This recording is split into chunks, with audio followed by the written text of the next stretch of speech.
Chapitre 76. Le bélier. Avant d'en finir avec la tête du cachalot, j'aimerais qu'en physiologiste sensé, vous remarquiez la densité de son front et l'examiniez dans le seul but d'estimer, d'une manière lucide et non exagérée, la puissance qu'il peut offrir en tant que bélier. C'est une question majeure, car ou bien vous en jugerez équitablement, ou bien vous resterez à jamais incrédule devant un fait terrifiant mais non moins véridique, qui pourrait être relaté. Dans sa position habituelle de nage, le front du cachalot présente un plan presque absolument vertical par rapport à l'eau, et vous remarquerez que la partie inférieure s'incline fortement vers l'arrière de façon à fournir un abri à l'emboîture de la mâchoire inférieure en forme de bout dehors. La gueule se trouve entièrement sous la tête, tout comme si vous aviez en vérité la bouche carrément sous le menton. De plus, le cachalot n'a pas d'appendice nasal, et son nez en l'occurrence, est situé sur le sommet de sa tête. Ses yeux et ses oreilles sont sur les côtés, à près d'un tiers de la longueur totale de son front. Dès lors, vous vous en rendez compte, la partie antérieure de la tête du cachalot est un mur orbe dépourvu de tout organe sensible proéminent. Il faut savoir encore que sauf à l'extrême partie arrière et inférieure de cette tête, il n'y a pas trace d'os. Ce n'est qu'à 20 pieds du front que le crâne est complètement développé, de sorte que cette énorme masse sans os est comme un bouchon, mais, vous le verrez bientôt, il contient l'huile la plus délicate. Il vous reste à apprendre de quelle nature est cette substance qui rend inattaquable cette tête apparemment molle. Je vous ai déjà parlé de la manière dont le lard enveloppe le corps de la baleine, comme le zeste la pulpe de l'orange. Il en va de même avec la tête, à cette différence près que cette enveloppe, si elle n'y est pas aussi épaisse, offre une résistance dont ne peut se rendre compte qui n'y a eu affaire. Le dard de harpon le plus acéré, la lance la plus aiguë, lancée par le bras humain le plus fort, y rebondissent avec puissance, comme si le front du cachalot était pavé de sabots de cheval. Je ne crois pas qu'il soit le siège d'une quelconque sensibilité. Réfléchissez aussi à une autre chose. Lorsque deux gros bateaux des Indes, lourdement chargés, serrés à quai risquent de s'écraser l'un contre l'autre, que font les marins? Ils ne suspendent pas entre eux, à l'endroit où ils viennent à se toucher, une pièce de matière dure telle que le fer ou le bois, mais un parbattage de liège et de câbles fourrés du cuir le plus épais et le plus solide. Ce tampon amortit allègrement et sans dommage un choc qui aurait brisé tous les anspects de chêne et de fer. Cet exemple illustre logiquement ce à quoi je veux en venir. J'ajouterai encore une hypothèse qui m'est venue à l'esprit, à savoir que si tout poisson ordinaire possède une vessie natatoire se dilatant et se contractant à volonté, le cachalot, pour autant que je le sache, n'en a point mais son pouvoir d'enfoncer la tête sous l'eau, comme de la dresser au-dessus de la surface, l'élasticité de son enveloppe, le caractère unique de l'intérieur de sa tête, ces mystérieux alvéoles d'une nature semblable aux poumons, me paraissent plaider en faveur d'une relation avec l'air ambiant et d'une capacité de dilatation ou de contraction suivant la pression, relation qui reste à ce jour inconnue et insoupçonnée. S'il en est ainsi, songez que le plus impalpable et le plus destructeur des éléments viendrait ajouter à cette puissance irrésistible. Or notez qu'en poussant infailliblement devant soi ce rempart sans ouverture et inexpugnable, contenant la matière la plus légère, le cachalot entraîne à sa suite la masse d'un corps dont la dimension ne peut être estimée qu'au cordeau, comme des piles de bois, animés d'une vie exceptionnelle et soumis à une volonté unique comme celui du plus petit insecte. Aussi, lorsque plus tard j'entrerai dans les détails au sujet du pouvoir concentré et particulier de ce monstre monumental, lorsque je vous narrerai des exploits, parmi les plus insignifiants, dont il est capable avec sa tête, j'espère que vous aurez renoncé à tout scepticisme, que vous vous inclinerez et que vous ne lèverez pas les sourcils lorsque je vous dirai que le cachalot a ouvert un passage dans l'isthme de Darien, mêlant ainsi l'Atlantique au Pacifique. Car si vous ne prenez pas en considération la baleine, vous ne serez en matière de vérité qu'un provincial et un sentimental. Mais seules les salamandres géantes sont mises face à face avec la vérité pure, aussi les chances d'un provincial ne sont-elles pas bien minces? Quel fut le sort du faible adolescent qui souleva le voile de la redoutable déesse Saïs? Chapitre 77. Le foudre d'Heidelberg. Le moment est maintenant venu de vider la boîte. Pour suivre le procédé, il convient de savoir quelque chose de sa structure interne. Considérant la tête du cachalot comme un volume rectangulaire, on peut, selon un plan incliné, la diviser de biais en deux coins, 20 dont l'inférieur est constitué par l'ossature du crâne et des mâchoires, le supérieur par une masse molle sans aucun os, son côté large formant la partie verticale apparente du front. Prenez le milieu de ce front, divisez cet angle supérieur, et vous obtiendrez deux parties à peu près égales que sépare naturellement une paroi interne épaisse et tendineuse. La partie inférieure, dite le pâté, est une immense alvéole pleine d'huile, formée par le croisement et les entrelacs de 10 000 cellules, fibres blanches et élastiques qui s'interpénètrent sur toute la superficie. La partie supérieure, connue sous le nom de boîte, peut être regardée comme le foudre d'Alberg du cachalot. De même que ce célèbre tierçon est mystérieusement sculpté sur le devant, le front du cachalot est ridé d'innombrables et étranges emblèmes ornant son étonnante cuve. De plus, tel le foudre d'Heidelberg, toujours rempli des meilleurs crus du Rhin, celui du cachalot contient la plus précieuse des huiles, le spermastie à l'état pur, limpide, odorant, dont la valeur est inestimable et qu'on ne trouve dans aucune autre partie de la bête. Il est absolument fluide tant que l'animal vit, mais dès qu'il est exposé à l'air, l'animal étant mort, il se solidifie en cristaux admirables, comme la première glace fragile qui se forme sur l'eau. La boîte d'un grand cachalot donne en général 500 gallons de spermacétie, quand bien même il s'en perd inévitablement une grande quantité, soit qu'il en soit renversé, soit qu'il s'en écoule lors de la délicate opération de transvasement. Je ne sais quelle matière belle et coûteuse revêt intérieurement le foudre d'Heidelberg, mais quelle que soit sa somptueuse richesse, elle ne saurait rivaliser avec la membrane soyeuse, couleur de perle, pareille à la doublure d'une luxueuse pelisse, qui tapisse la boîte du cachalot. On a vu que le foudre d'Heidelberg du cachalot occupe toute la longueur de sa tête, soit le tiers de sa longueur totale qui atteint 80 pieds pour un animal de belle taille.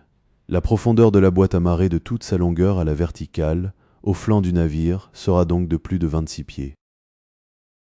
L'homme qui a déjointé la baleine a approché son instrument tout près de l'endroit où l'on pratiquera ultérieurement l'ouverture du réservoir de spermacétie. Aussi a-t-il dû agir avec un soin extrême de crainte qu'un geste maladroit ne perforât ce sanctuaire et que se perdît dès lors son onéreux contenu. Cette partie de la tête est enfin élevée au-dessus de l'eau et maintenue en position par les énormes apparaux dont les filins de chanvre forment une véritable jungle. Cela dit, prêtez maintenant, je vous prie, votre attention à la merveilleuse mise en perse. Elle faillit en l'occurrence avoir des conséquences fatales du foudre d'Heidelberg du cachalot. Chapitre 78. Seau et citerne. Souple comme un chat, Tashtego grimpe dans la mâture et toujours debout, rejoint en courant la fusée de la grande vergue, là où elle surplombe exactement la tête du cachalot. Il porte un léger cartaou, c'est-à-dire un cordage, passant par une poulie simple, aiguilletée, de façon à pendre au bout de la vergue, et jette un brin du cordage à une main qui le tiendra solidement à bord. Puis, main sur main, l'Indien descend à travers les airs, jusqu'à ce qu'il atterrisse adroitement sur le sommet de la tête d'où il domine le reste de l'équipage qu'il interpelle avec entrain. On dirait quelques muezzins turcs invitant les fidèles à la prière du haut d'un minaret. On lui a envoyé une pelle tranchante à manche court et il cherche avec application l'endroit précis où pratiquer l'ouverture de la boîte, travaillant prudemment, tel un chercheur de trésors sondant les murs d'une vieille maison pour découvrir où est caché l'or.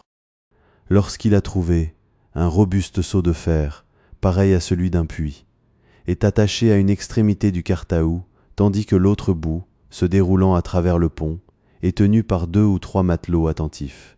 Ils hissent le seau à portée de l'Indien, à qui un autre a tendu une longue perche. Tashtego, introduisant cette perche dans le seau, le guide dans la boîte jusqu'à ce qu'il y disparaisse complètement, Puis, à son signal, les hommes au cartahus, le hissant et le seau réapparaît tout écumant comme celui de la laitière à l'heure de la traite.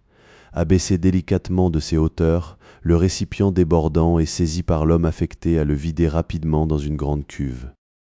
Cette navette s'accomplit jusqu'à l'épuisement de la citerne. Vers la fin, Tashtego doit pousser sa longue perche toujours plus fort et toujours plus profond à l'intérieur de la boîte jusqu'à l'engloutir de près de 20 pieds. Les hommes du Pécode avaient ainsi puisé depuis un bon moment. Plusieurs cuves étaient pleines d'odorants spermacétis, lorsque se produisit un singulier accident. Ce sauvage indien de Tashtego fut-il assez étourdi et insouciant pour lâcher un instant les filins des caliornes où il s'assurait d'une main? L'endroit où il se tenait était-il traîtreusement glissant, ou bien le malin le voulut-il ainsi sans fournir ses raisons personnelles? Comment cela se passa-t-il? On ne saurait le dire, mais soudain, alors que remontait pour la 80e ou la 90e fois le seau pompeur, seigneur, le pauvre Tashtego, tel le seau jumeau de va-et-vient d'un véritable puits, tomba la tête la première dans cette immense foudre d'Heidelberg et disparut à la vue dans un horrible gargouillis d'huile. « Un homme à la mer !» s'écria Daggoo, qui fut le premier à reprendre ses esprits dans la consternation générale. « Envoyez le seau par ici. » Il posa un pied dedans afin d'affermir sa prise sur le cartahou glissant, et les hommes le hissèrent au sommet de la tête presque avant que Tashtego ait eu le temps d'en atteindre le fond. Une grande agitation régna. Regardant par-dessus bord, les hommes virent la tête, jusque-là inerte, palpiter violemment et se soulever au-dessus de l'eau, comme traversée d'une idée importante, alors que ces soubresauts révélaient seulement à son insu à quelle profondeur dangereuse le pauvre Indien avait sombré.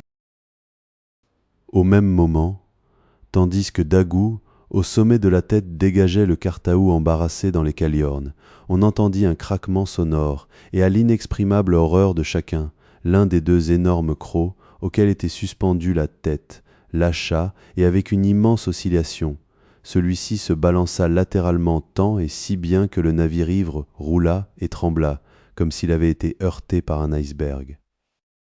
Le croc restant devait maintenant soutenir tout le poids et semblait devoir céder à chaque instant, d'autant plus que la tête accomplissait des mouvements désordonnés. « Descendez, descendez !» crièrent les matelots à Daggoo qui se cramponnait d'une main aux lourdes caliornes, de façon à rester suspendu si la tête venait à se décrocher, mais le nègre, ayant dégagé le filin, poussa le seau vers le fond affaissé du puits, dans l'espoir que le harponneur enseveli pourrait le saisir et être tiré du gouffre. « Au nom du ciel, homme, s'écria Stubb, vous croyez-vous en train de bourrer une cartouche? Bast, à quoi lui servira-t-il qu'on lui cogne sur la tête avec un seau de fer? Bast comprit. Un hurlement fusa. Gare la caliorne.